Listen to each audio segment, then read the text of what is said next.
Hello students, welcome to premier institute of science. और कैसे हैं आप लोग? बढ़िया। चलिए फिर स्टार्ट किया जाए। तो आज अपने को थोड़ा सा बात करनी थी ईएमआई के लास्ट पोर्शन पे। हम लोग आ गए इलेक्ट्रोमैग्नेटिक इंडक्शन के।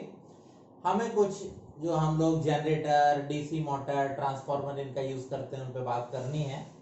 एनसीईआरटी चैप्टर में इन्होंने क्या किया हुआ है कि जनरेटर को यहाँ रखा, बाद बाकी का इंस्ट्रूमेंट बना के एक नया चैप्टर टाइप से एक टॉपिक बना दिया। तो हम लोग इन सब चीजों को यहीं रख लेते हैं क्योंकि इनके कॉन्सेप्ट हमें मिल चुके हैं। तो सबसे पहले मैं बात करता हूँ बेटा जनरेटर पे। ठीक है, ये छोटे छोटे हैं हम लोगों को भाई 12th क्लास में तो पूरा आपको एनसीईआरटी के हिसाब से नोट्स बनाने पड़ते हैं, वर्किंग प्रिंसिपल, डायग्राम, ये वो। ठीक है, मेन कॉम्पिटेटिव के हिसाब से मैं ले रहा हूँ। आपको केवल एसी जनरेटर मिलता है, कॉम्पिटेटिव में बेटा दोनों है, एसी भी है और डीसी भी है। तो सबसे पहले मैंने लिया हुआ है जनरेटर। जनरेटर में इस साइड में मैं लेता हूं एसी जनरेटर। ठीक है, और इस साइड में मैं लेता हूं डीसी जनरेटर। एक ऑब्जेक्टिव आप समझ लो, एसी और डीसी जनरेटर में वर्किंग में कोई डिफरेंस नहीं है, केवल डिफरेंस है इसके कंस्ट्रक्शन में। ठीक है, तो एक ऑब्जेक्टिव हो गया, there is only difference in its construction. ठीक है, अभी बता भी देते हैं कि एसी जनरेटर में आप कंप्लीट रिंग का यूज करते हैं और डीसी जनरेटर में एक रिंग के दो पोर्शन करके हाफ ऑफ पोर्शन का यूज करते हैं। ठीक है, बस इतना डिफरेंस है, क्वांटिटी में इतना काम आता है और कोई मतलब नहीं है। थोड़ा जनरेटर पे बात की जाए। सबसे पहले हम लोग क्या करते हैं, जनरेटर बनाने के लिए मैग्नेटिक पोल बनाएंगे।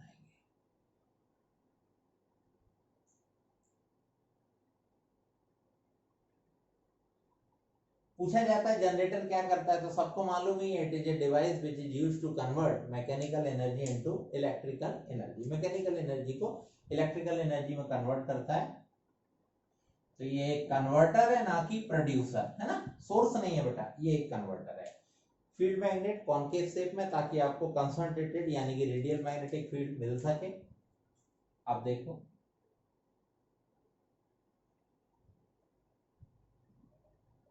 कॉइल आ गई।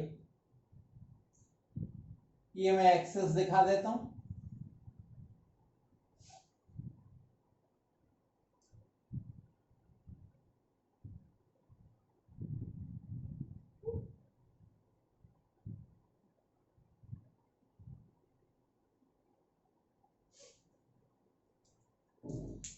यहां पर हम,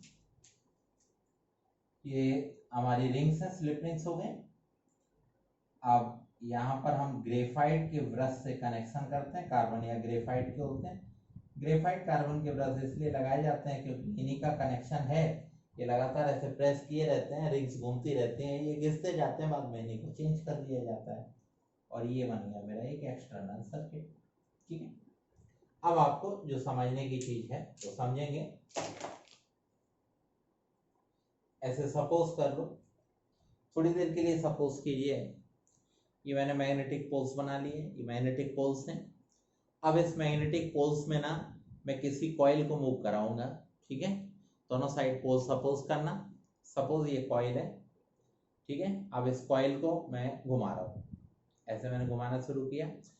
इस समय सारी की सारी लाइंस ऑफ फोर्स इसमें से पास हो रही हैं। तो area vector, field vector same direction में, तो इनिशियल थीटा कितना है, 0। फाई बराबर बी ए। थीटा कितना हुआ, 90 degree. Phi is equal to B A cos of 90 यानी कि 0। तो पहले flux maximum minimum, maximum minimum. तो देखो जब मैं इसे रोटेट कर रहा हूँ तो कंटिन्यूअसली फ्लक्स क्या हो रहा है, मैक्सिमम मिनिमम, मैक्सिमम मिनिमम। तो चेंज इन फ्लक्स हो रहा है ना, बस बिल्कुल वही यहाँ होता है बेटा।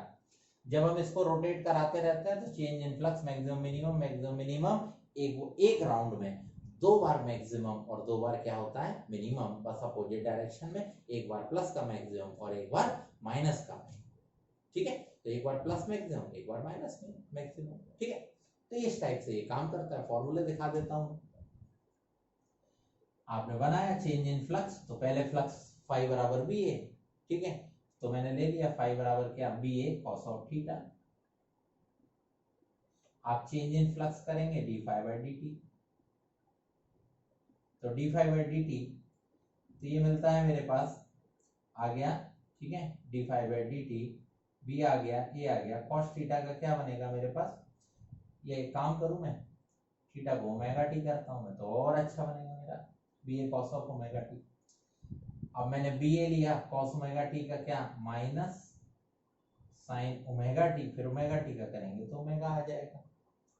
अब मैंने कहा मान लो नंबर ऑफ टर्न्स भी हैं, तो नंबर ऑफ टर्न्स भी हैं तो मैं ले लेता हूँ minus number of turns n, तो मेरे को मिलता है n D phi by D T. ये हटा देता हूँ मैं, थोड़ा कंफ्यूज नहीं होंगे आपको। e तो मैंने दोनों साइड में n से मल्टीपल कर दिया, तो माइनस के n A B omega sine of omega T. ठीक है, मैंने माइनस साइन को इधर कंसीडर करा दिया, इधर कंसीडर करा के ई बना दिया, तो इसमें इंड्यूस्ड ईएमएफ बना E is equal to N A B omega sine of omega T, या हम लोग बोल सकते हैं E is equal to E zero sine of omega T. ये मेरे पास इक्वेशन आ गया। ई जीरो को बोलते हैं maximum EMF, maximum EMF E zero किसके इक्वल है, एन ए बी ओमेगा के इक्वल है। बेटा जब भी आप न्यूमेरिकल देखते हैं आपको ई जीरो और ओमेगा के न्यूमेरिकल देखने वाले हैं कॉम्पिटिटिव एग्जाम में।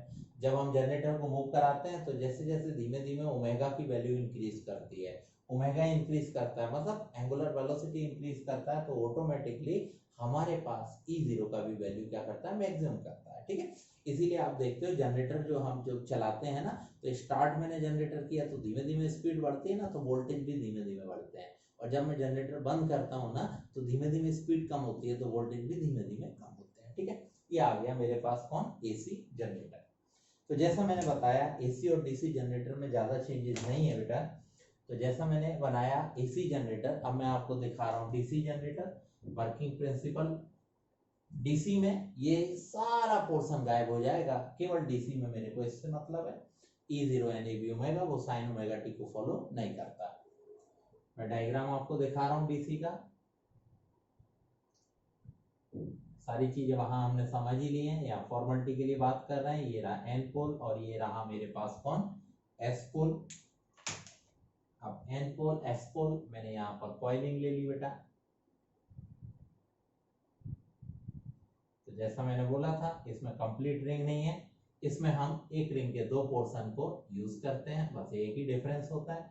सारी चीजें सेम, फिर से ग्रेफाइट के ब्रश लगाएंगे, कार्बन के ब्रश, और एक्सटर्नल सर्किट से कनेक्शन दे दिया जाएगा, रोटेट करते जाते हैं। इसमें क्या होता है, कंप्लीट रिंग है तो घूमती रहती है, वही टर्मिनल प्लस माइनस पे आता रहता है, लेकिन इसमें ऐसा नहीं होता, इसमें ये अटैच है ना। इसमें क्या होता है, ये टर्मिनल प्लस है और ये क्या है माइनस, तो जब रोटेशन होगा ये प्लस है ये माइनस, अब ये रोटेट करके जब पहुंचेंगी तो ये इधर पहुंचेगी, इधर पहुंचेगी, तो अब इधर आने पे ये प्लस और ये माइनस, मतलब एक टर्मिनल हमेशा प्लस और एक टर्मिनल हमेशा माइनस मिलता है, इसलिए हम लोग इसको डीसी बोलते हैं। यहाँ सिर्फ आपको ई जीरो मिलता है, E zero is equal to कौन, एन ए बी ओमेगा। ठीक है, चलो इसीलिए हमसे डीसी की बात नहीं होती, कॉम्पिटिटिव में कभी कभी पूछ लेता है, तो मैंने थोड़ा सा दिखा दिया। तो ये रहा मेरा जनरेटर, न्यूमेरिकल काफी इजी, सारे न्यूमेरिकल यहीं से पूछे जाएंगे आपसे, वैल्यू पुट किया आंसर आ गया। अब जनरेटर के बाद बेटा मेरे से बात होती है डीसी मोटर की।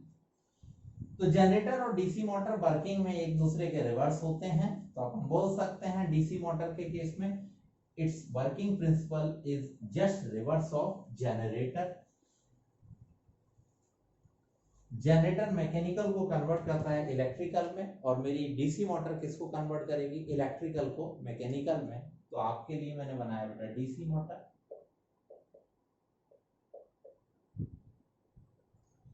डायग्राम एकदम अपने पास जनरेटर जैसा ही, सबको मालूम ही है। अब इसके न्यूमेरिकल करने के लिए बस 3 पॉइंट पे काम करना, मैं 3 फॉर्मूले दे रहा हूँ, सारे न्यूमेरिकल वहीं से कवर होते हैं। First starting, second full speed, third connection zero, मतलब starting full speed switch off. ठीक है,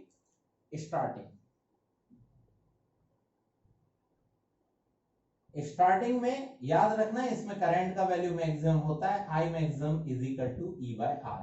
कोई भी इंस्ट्रूमेंट हो आप स्टार्ट करते हैं तो उसमें मैक्सिमम करंट फ्लो करानी पड़ती है, तो स्टार्टिंग में करंट का value maximum, I maximum E by R. Full speed, full speed, अब ये रोटेट करने लगा तो इंड्यूस्ड ईएमएफ आता है फुल स्पीड। अब आई का वैल्यू क्या हो जाता है, मिनिमम हो जाता है। इस समय आई बनता है I is equal to E minus E by R. जितना स्पीड देंगे उतना ईएमएफ बनेगा, क्योंकि ई प्रोपोर्शनल ओमेगा था। और अब ये मिनिमम, तो आई का भी वैल्यू क्या हो गया, मिनिमम। ठीक है, जैसे आपने देखा है हमारे घरों में जो मोटर लगी हुई है, सपोज हम लोग घर की हैवी मोटर को जब ऑन करते हैं तो ऑन करते समय स्टार्टिंग में करंट मैक्सिमम चाहिए। तो करंट मैक्सिमम के चक्कर में वोल्टेज कैसा हो जाता है, मिनिमम, इसलिए अपने घर के वोल्टेज थोड़े से डाउन हो जाते हैं। और जब वही मोटर फुल स्पीड पे आ जाती है तो फुल स्पीड पे करंट फिर से मिनिमम, तो वोल्टेज फिर से मिनिमम। तो स्टार्टिंग हो गया, फुल स्पीड हो गया। और जब स्विच ऑफ की बात आएगी,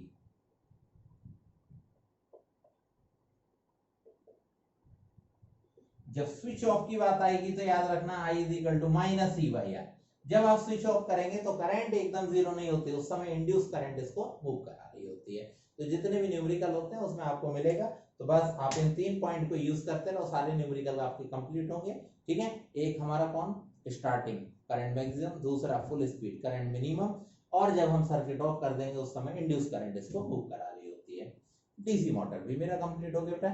अब मेरे को थोड़ी सी बात करनी है किस पर, ट्रांसफॉर्मर में। ठीक है, 12th क्लास वाले स्टूडेंट के लिए बहुत इंपॉर्टेंट होता है, अच्छे से एनसीईआरटी को फॉलो करते हुए ट्रांसफॉर्मर के यूजेस वगैरह, लॉस वगैरह सब अच्छे से पढ़ेंगे, है ना। कॉम्पिटिटिव में मेरा एक न्यूमेरिकल बनने का चांस होगा, तो इस पे बात करते हैं। एक एक ऑब्जेक्टिव को ध्यान से सुनते जाइएगा। आपको तो मालूम है मैं सारे ऑब्जेक्टिव इधर ही कवर कर देता हूँ, टेंशन ही नहीं आपको। सिर्फ एक बार नोट्स की रीडिंग लो, सारे ऑब्जेक्टिव क्लियर, कोई दिक्कत नहीं।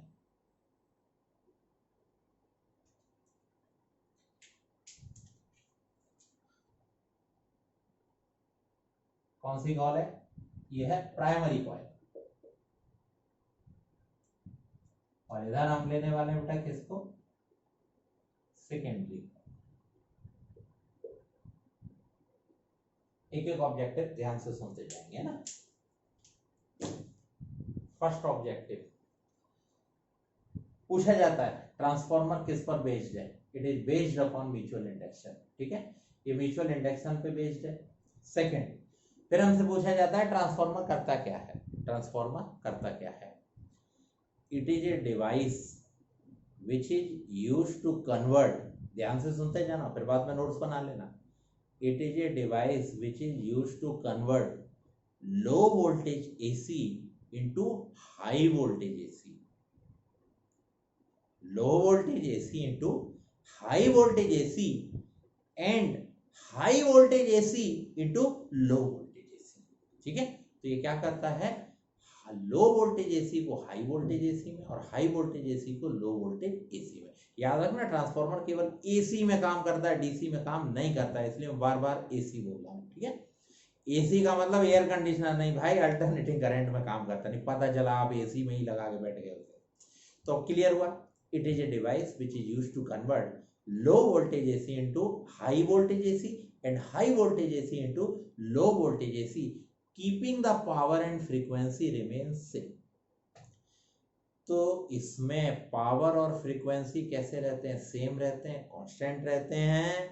जैसे अगर मैं आपको दिखाऊं तो पावर का फॉर्मूला P बराबर V इंटू आई, पावर कांस्टेंट, अल्टरनेटिंग करंट की फ्रीक्वेंसी भी कांस्टेंट। जब ये वोल्टेज इंक्रीज करता है तो करंट डिक्रीज कर देता है, जब वोल्टेज डिक्रीज करता है तो करंट इंक्रीज कर देता है। बेटा ऐसे ये एक दूसरे को मैनेज करते हैं। ठीक है, तो याद रखना कि आप जब भी बात करें ट्रांसफॉर्मर की तो पावर और फ्रीक्वेंसी चेंज नहीं करेंगे, पावर और फ्रीक्वेंसी सेम रहते हैं। ठीक है, अब मैंने कहा थोड़े फॉर्मूले दिखा देता हूँ इसके।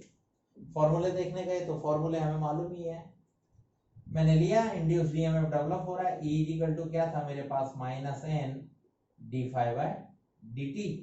Negative sign shows that it is the induced EMF, तो मैंने अगर बोल दिया इंड्यूस्ड तो मेरे को नेगेटिव साइन लगाने की जरूरत भी नहीं है। अब जितना चेंज इन फ्लक्स यहाँ है उतना ही चेंज इन फ्लक्स यहाँ है, तो चेंज इन फ्लक्स तो कांस्टेंट हो गया दोनों कॉइल के लिए। अब दोनों कॉइल में डिफरेंट क्या होगा, नंबर ऑफ टर्न्स, तो मेरे का E प्रोपोर्शनल क्या मिला, N मिला, तो मैंने रिलेशन उठा लिया E प्रोपोर्शनल कौन N। भाई नंबर ऑफ टर्न्स अगर ग्रेटर है तो ईएमएफ ग्रेटर होगा, नंबर ऑफ टर्न्स लेसर है तो ईएमएफ भी क्या होगा, लेसर। मैंने बना लिए फॉर्मूले सेट हो गए मेरे, है ना, मैं यही बना लेता हूँ। फॉर्मूले मेरे सेट हो गए तो मैंने बनाया बेटा ES by EP is equal to कौन, NS by NP। P means primary, S means secondary, जो डायरेक्टली प्रोपोर्शनल है ना। आप देखो E का मतलब पोटेंशियल डिफरेंस। अब पावर कांस्टेंट है तो E और I कैसे हुए, इनवर्सली प्रोपोर्शनल। मैंने यहाँ यूज करा दिया E और I इनवर्सली प्रोपोर्शनल, तो यहाँ पर ES है तो यहाँ कौन बनेगा IP, और यहाँ मेरे पास EP है तो कौन बनेगा IS। अब ये कांस्टेंट ये कांस्टेंट ये कांस्टेंट, तो इसको एक कांस्टेंट नाम देते हैं, that is known as transformation ratio और ट्रांसफॉर्मर कांस्टेंट। हम लोग जनरल लैंग्वेज में इसको ट्रांसफॉर्मर कांस्टेंट बोल देते हैं, वैसे ये ट्रांसफॉर्मेशन रेशियो है मेरा। ठीक है, अब थोड़ा सा पावर पे बात करते हैं, थोड़ा एफिशिएंसी ले लेता हूं मैं ट्रांसफॉर्मर की। तो ये मैंने बेटा एफिशिएंसी ली हुई है, तो efficiency eta is equal to होता है output power by input power into 100। ले लिया मैंने आउटपुट पावर, एफिशिएंसी परसेंटेज में देनी है तो 100 रखो वरना मत रखना। इनपुट पावर इनटू 100, तो एफिशिएंसी ईटा से मैंने इंडिकेट कर दी। आउटपुट पावर क्या होगा ES IS, इनपुट पावर क्या होगा EP IP इनटू 100। याद रखना एफिशिएंसी आपको कभी भी 100% नहीं मिलेगी, मेरे को अभी तक जो मिली है वो मैक्सिमम 98%, यानी कि ये मैक्सिमम 98% को कन्वर्ट करता है, 2% अभी भी हीट बनाता है। ठीक है, 100% पॉसिबिलिटी नहीं है। अब इतना हमारे पास बेसिक ट्रांसफार्मर का पूरा हो गया। अब अपने को पता चला कि ट्रांसफार्मर बेटा दो टाइप के होते हैं, तो याद रखो generally there are two types of transformer. Number 1 step up, number 1 step up transformer, step up, और नंबर 2 होता है स्टेप डाउन। स्टेप अप जो वोल्टेज इंक्रीज करेगा, स्टेप डाउन जो वोल्टेज डिक्रीज करेगा। तो याद रखो स्टेप अप, स्टेप अप के लिए गामा ग्रेटर देन 1 होता है। अब सोचो गामा ग्रेटर देन 1 है, अब आपके हाथ में क्या है नंबर ऑफ टर्न्स, ये ग्रेटर देन 1 कब होगा जब सेकेंडरी में नंबर ऑफ टर्न्स ग्रेटर होंगे, that is NS greater NP। और है ना, इसकी वजह से मेरे को ये मैं ऐसे बोलता हूं गामा ग्रेटर देन 1। अब गामा ग्रेटर 1 है तो मेरे को क्या मिलता है, मेरे को मिलता है ES greater EP। ES greater EP किसकी वजह से, क्योंकि NS ग्रेटर क्या होता है NP, सेकेंडरी में नंबर ऑफ टर्न्स ज्यादा रहते हैं इसलिए हमें EMF ज्यादा मिलता है। तो ये मेरा बना स्टेप अप ट्रांसफार्मर, जहां वोल्टेज इंक्रीज करने स्टेप अप लगा देना। सेकेंड नंबर 2 आता है स्टेप डाउन ट्रांसफार्मर। ठीक है, स्टेप अप और स्टेप डाउन, ये मैंने अप कर दिया AP, step up step down. Down के लिए गामा क्या होता है लेस देन 1। अब गामा लेस देन 1 मतलब ये मेरे को ES लेस देन EP मिलेगा, मतलब मेरे को NS लेस देन NP रखना होगा। तो सिंपल सा फंडा है, आप सेकेंडरी पे नंबर ऑफ टर्न्स ज्यादा कर लो आपको EMF ज्यादा मिलेगा, स्टेप अप हो गया। सेकेंडरी पे नंबर ऑफ टर्न्स कम कर लो तो आपको EMF कम मिलेगा, स्टेप डाउन हो गया। इसमें कोई खास बात नहीं है। ठीक है, अब यहाँ पे न्यूमेरिकल में कोई दिक्कत नहीं, बस न्यूमेरिकल बनाते थे भाई, न्यूमेरिकल तुरंत बनते हैं आपके। न्यूमेरिकल बनाते समय एक ही ध्यान रखना, इसके इनपुट पे अगर सेल लगा दिया बैटरी लगा दी आंसर 0 कर देना। क्यों, क्योंकि ट्रांसफार्मर डीसी के लिए नहीं है। मतलब आप अपने दिमाग में ये बात रख लो, DC transformer is not possible. Transformer कभी भी डीसी पे मत लगा देना, जितने न्यूमेरिकल करने अल्टरनेटिंग करंट के लिए करना। अब इतनी बातें बताने के बाद थोड़ी सी बात और बता देता हूं मैं, 12th वालों की ज्यादा काम की होती है, हालांकि मेरे को तो कॉम्पिटिटिव में भी काम की है। तो देखो भैया क्या करना है मेरे को, थोड़ी सी बात और। मान लीजिए ये एक पावर प्लांट है। ठीक है, ये एक पावर प्लांट है बेटा, यहां से लाइट चली। ठीक है, इस पावर प्लांट से लाइट मेरे को आपके सिटी में भेजना है। ठीक है, मान लिया मैंने इस पावर प्लांट से लाइट चली, तो कैसे हम आप डायरेक्ट सिटी में नहीं भेजते, मैं पावर प्लांट की लाइट को पहले यूज करूंगा और यहां लगाऊंगा मैं एक step down transformer, step up transformer. ठीक है, फिर स्टेप अप ट्रांसफार्मर के बाद में ये सप्लाई भेजूंगा आपकी सिटी को। फिर आप मान लीजिए बॉम्बे में रहते हैं, ठीक है, आप बॉम्बे में रहते हैं, तो आपकी सिटी से पहले फिर मैं इसमें लगाऊंगा क्या स्टेप डाउन ट्रांसफार्मर, और इसके बाद मैं आपको यहां पर मुंबई में सप्लाई दे दूंगा। तो डेवलप कहाँ हुई, पावर प्लांट में, चाहिए कहाँ आपको, मुंबई में, तो भेजते समय में क्या लगाऊंगा, स्टेप अप, और जब आपको सप्लाई देंगे तो अब क्या लगाएंगे, स्टेप डाउन। ऐसा क्यों करते हैं, देखो क्या है, यहां से यहां तक सारे वायर में लाइट जाएगी, और सारे वायर किस कॉम्बिनेशन में, सीरीज कॉम्बिनेशन में। बेटा सीरीज कॉम्बिनेशन में है तो यहाँ वायर में जो हीट लॉस होगा वो क्या होगा, I²RT। अब देखो R इज इक्वल टू कौन, रो L बाय ए, लेंथ में कुछ कर नहीं सकता, जितनी डिस्टेंस से देना ही पड़ेगा। एरिया, ठीक है, एरिया मैक्सिमम कर देता हूं मैं ताकि R मिनिमम हो जाए। रो में बहुत ज्यादा हाई क्वालिटी का वायर यूज नहीं कर सकता भाई, चोरी वोरी हो जाएगी, तो ठीक है, रो में भी कंप्रोमाइज नहीं है, टाइम में कोई कंप्रोमाइज नहीं, जो लगना है सो लगना है। अब बच गया कौन, I, और रियल में यहाँ पर I² आ रहा है, तो यानी कि I पे डिपेंडेंसी सबसे ज्यादा है, तो I को ही मैनेज कर लिया जाए। तो मैंने यहाँ स्टेप अप में क्या किया, वोल्टेज हाई, वोल्टेज हाई तो करंट क्या हो गया, लो। अब ये लो करंट जब यहाँ आएगा तो ऑटोमेटिकली I² का वैल्यू और लो हो जाएगा, ठीक है। तो करंट का वैल्यू डिक्रीज करने से मैंने I²RT यानी कि लॉस मिनिमाइज कर लिया ना, तो यहाँ पे जो हीट प्रोड्यूस होगी वो मैंने मिनिमाइज कर ली, तो यहाँ से यहाँ तक एनर्जी लॉस मिनिमाइज हो गया। बाद में मैं यहाँ फिर से आपको क्या करूंगा, यहाँ पर वोल्टेज डाउन करके आपको सप्लाई दे दूंगा। तो हम लोग इसको बोलते हैं इकोनॉमिकल मोड ऑफ ट्रांसमिशन, ठीक है। ये कॉम्पिटिटिव में थोड़ा सा पूछा जाता है तो मैंने बता दिया आपको। अब देखो इसके बाद आप थोड़ा सा एनसीईआरटी में या अपने नोट्स में एक बार राउंड मार लेना, तो छोटी छोटी चीजें मिल जाएंगी भाई। ट्रांसफार्मर में हमसे बोल दिया जाता है हम लोग जो वायर लगाते हैं वो कॉपर के होने चाहिए, ज्यादा थिकनेस के, मालूम ही है I²RT है ना, I²RT से ये हमारा कॉपर लॉस में जाएगा, क्योंकि अगर हम लोग ज्यादा थिकनेस रखेंगे, area maximum, resistance minimum copper के, ताकि रेजिस्टिविटी मैक्सिमम है। ट्रांसफार्मर की जो कोड है, तो ट्रांसफार्मर की कोड जब हम लोग बनाते हैं तो उस समय हम लोग सॉलिड पीस का यूज नहीं करते, मेटलिक स्ट्रिप का यूज करते हैं। सॉलिड पीस लगाएंगे तो एडी करंट आ जाएगा, एडी करंट से फिर लॉस आ जाएगा, ठीक है। ऐसे करके copper loss, iron loss, hysteresis loss, क्योंकि उसमें करंट फ्लो कराते हैं तो मैग्नेटाइज डिमैग्नेटाइज हम लोग करते रहते हैं। ऐसे करके थोड़ा सा एक राउंड मार सकते हैं। अब ये हमारा चैप्टर कंप्लीट हो चुका है, ठीक है।